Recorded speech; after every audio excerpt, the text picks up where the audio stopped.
Hello everyone, কেমন আছো সবাই? আশা করছি তোমরা সবাই ভালো আছো। আর আমিও কিন্তু খুব ভালো আছি। তার কারণ আজকে কিন্তু ফাদার্স ডে, আর তার জন্য আজকে আমার খুব মনটা ভালো। আর সর্বোপরি আজকে রবিবার, আর রবিবার হলেই বাবা আর মা দুজনেই একসাথে বাজার যায়। আজকে যেহেতু ফাদার্স ডে, তার জন্য কিন্তু এই যে বাড়িতে সকাল সকাল চলে এসেছে দেশি মাটন। তো আজকে দেশি মাটন রান্না হবে। ভিডিওটা স্কিপ না করে তোমরা দেখতে থাকো।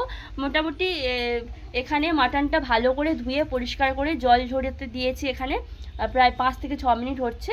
তো চলো এই যে দেশি মাটন কিভাবে রান্না করছি তোমরা দেখতে থাকো, ভিডিওটা স্কিপ না করে। মাটনে আলু নিয়ে নিয়েছি।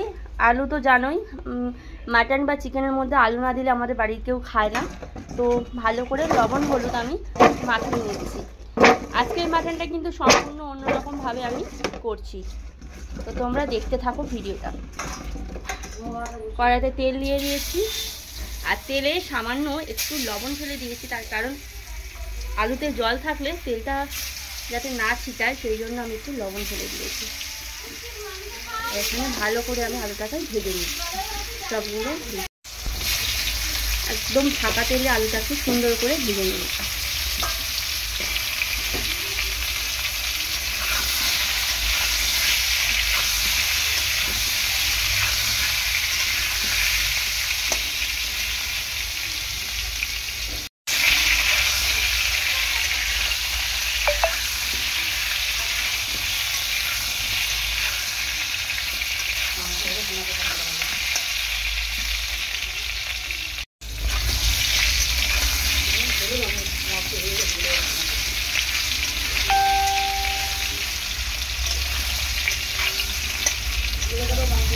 ভালো করে আলুটা লালচে লালচে করে ভেজে নেব।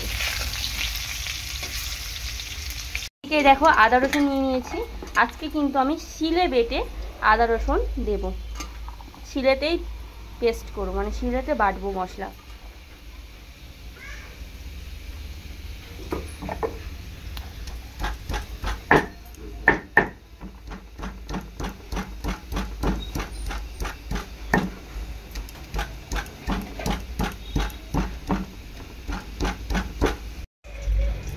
তো ভালো করে আদা রসুনটাকে বেটে নেব।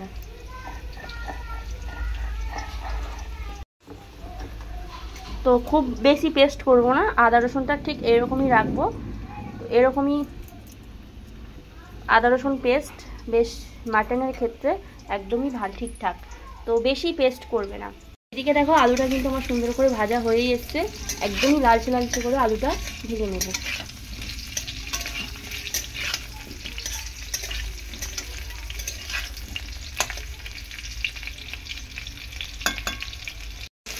আলুগুলো তুলে নিচ্ছে দেখো।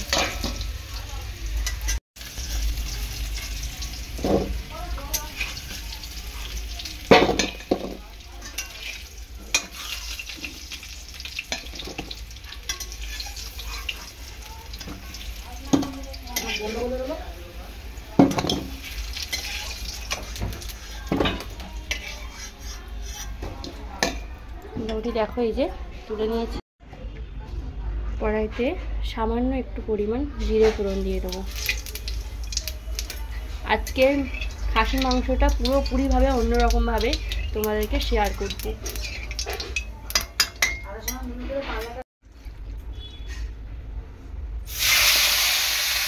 তোমাকে বলেছিলাম আজকের মাটনটা অন্যরকম করে করবো, তো তোমরা ভিডিওটা স্কিপ না করে দেখতে থাকো।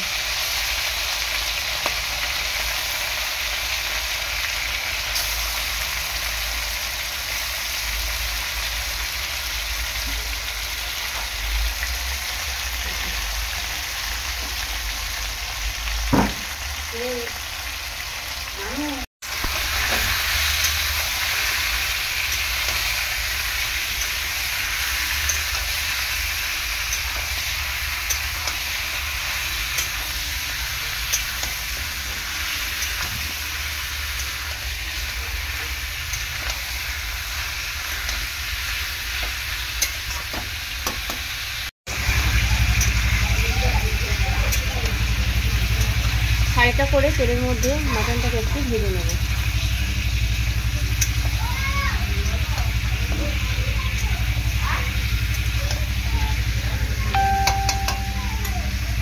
এরপর এই যে কুচিয়ে রাখা পেঁয়াজ এগুলো দিয়ে দেবো।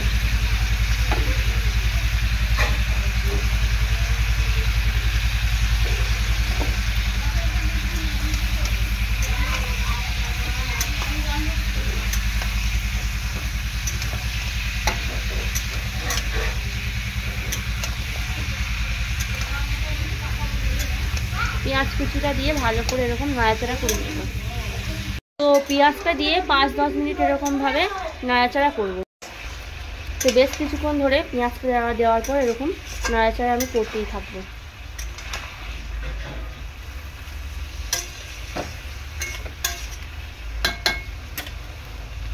এরপর আদা রসুন যে পেস্ট সেগুলো দিয়ে দেবো।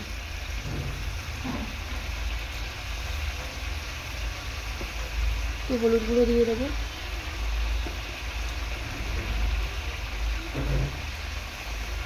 লঙ্কার গুঁড়োও দিয়ে দেবো।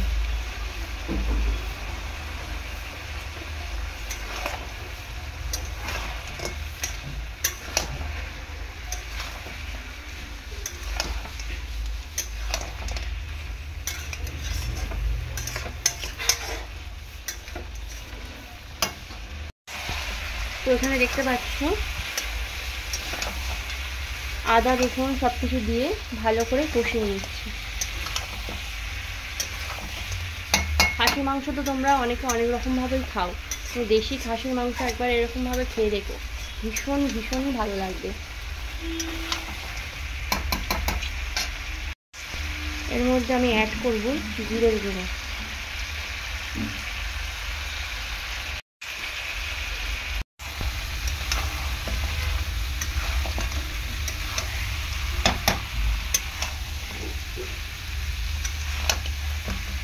একটুখানি দই দিয়ে দেবো।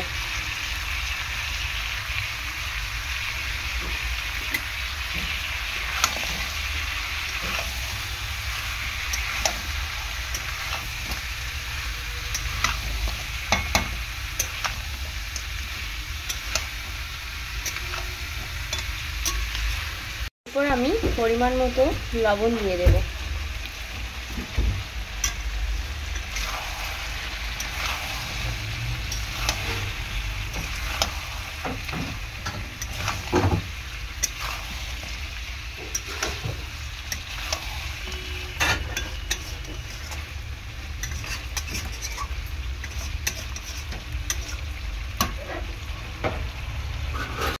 একটু চিনি দিয়ে দেবো পরিমাণ মতো এখানে চিনি দিয়ে।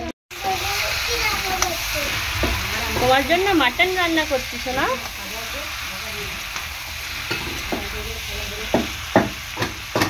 দেখো কালারও খুব সুন্দর চলে এসছে, আর এরকমভাবে মাটন রান্না করলে দারুণ লাগে খেতে। তোমরাও বাড়িতে একবার ট্রাই করো, একদম অন্য প্রসেসে মাটন রান্না করছি আজকে।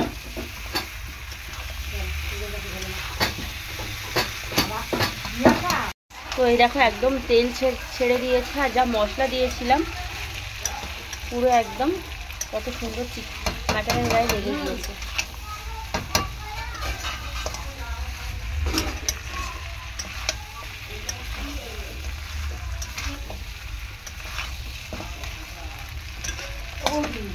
তো এটাকে আমি প্রেসারে দেব, তার কারণ প্রেসারে দিলে মাংসটা খুব সুন্দর সফট নরম হয়, আর একটু নরম নরম মাংস আমাদের বাড়ির সবাই ভালোবাসে।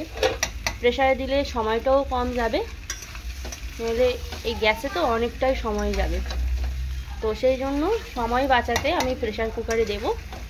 3 থেকে 4টে সিটি মারবো, একদমই হয়ে যাবে সেদ্ধ।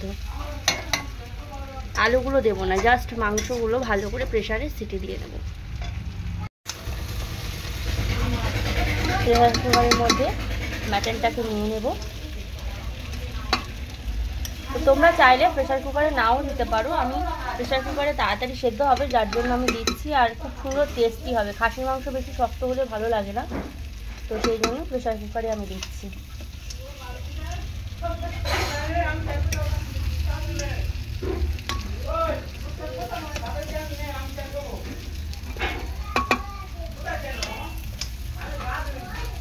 তারপর একটু জল অ্যাড করে দিচ্ছি।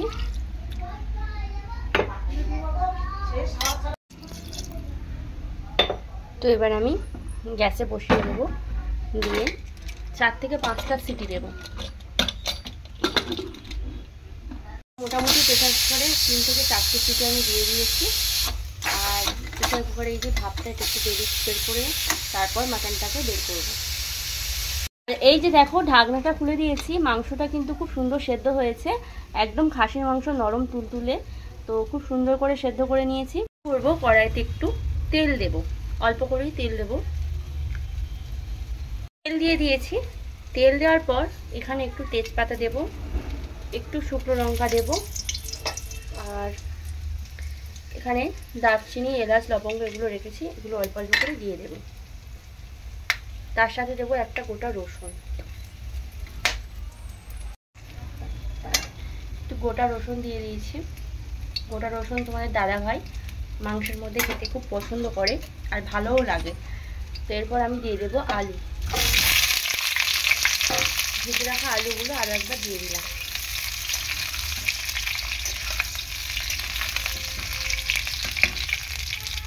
এই যে সেদ্ধ করা মাটনটা দিয়ে দেবো।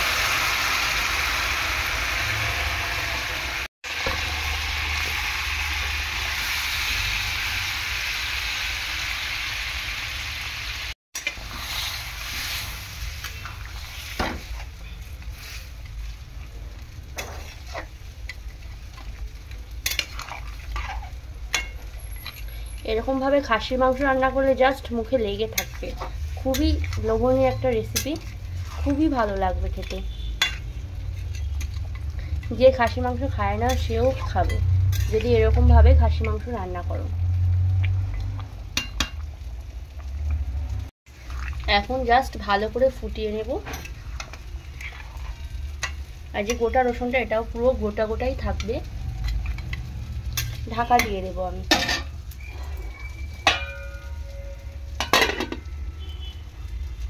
এখন ঢাকনাটা আমি একটুখানি খুলে নেব।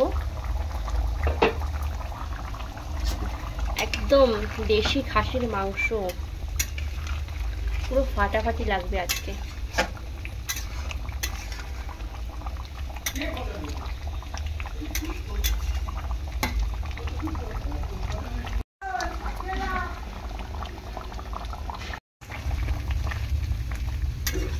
এখন খাসির মাংস পুরোপুরি আমার হয়ে গিয়েছে। তো দেখো রান্নার পরেই কিন্তু এখনো পর্যন্ত রসুনটা গোটা রয়েছে, এটা গোটাই থাকবে। আর গোটা রসুন দিলে খাসি মাংস খুব টেস্টি হয়। উপর থেকে আমি গরম মশলা গুঁড়ো দিয়ে দিচ্ছি, সানরাইজের গরম মশলা গুঁড়ো।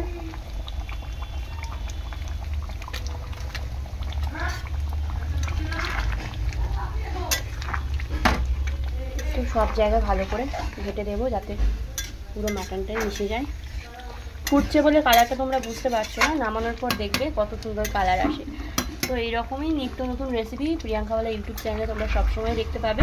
আর আজকে খাসির মাংসটা পুরো অন্যরকমভাবে করেছি, সচরাচর এরকমভাবে কিন্তু আমি খুব কমই করি। আর এটা খুবই ভালো লাগে খেতে, এর আগে আমি কয়েকবার করেছিলাম, ভীষণই ভালো লেগেছিলো খেতে। তো সেই জন্য আজকে এই ধরনের খাসির মাংস রান্নাটা তোমাদেরকে শেয়ার করলাম। আর এই যে দেখো গরম গরম দেশি খাসির মাংসের ঝোল, আজকে ফাদার্স ডের দিনে কিন্তু খাওয়া দাওয়াটা পুরোই জমে যাবে। আর বিশেষ করে বাবাদের জন্য একদম খুব সুন্দর করে নিজের হাতে রান্না করা কিন্তু একেবারে অন্যরকম ফিলিংস হয়। আর সত্যি আজকে কিন্তু বাবা খুব ভালো খাবে, বাবা এরকম খাসির মাংস খুব খুব পছন্দ করে। তো বাবার পছন্দ মতো আজকে রান্না করলাম। রান্নাটা যদি তোমাদের ভালো লেগে থাকে অবশ্যই লাইক অ্যান্ড শেয়ার করো, আর চ্যানেলটি সাবস্ক্রাইব করতে কিন্তু তোমরা ভুলো না। তো এরকম নিত্য নতুন রেসিপি তোমরা সবসময় দেখতে পাবে। আর যারা খাসির মাংস খেতে চাও না, একবার এরকমভাবে তাদেরকে দাও বানিয়ে, ভীষণ ভীষণ ভালো খাবে তারা। তো আজ আসি, সবাই সুস্থ থেকো এবং ভালো থেকো। পরের দিন নতুন একটা রান্নার ভিডিও নিয়ে তোমাদের কাছে হাজির হব। টাটা।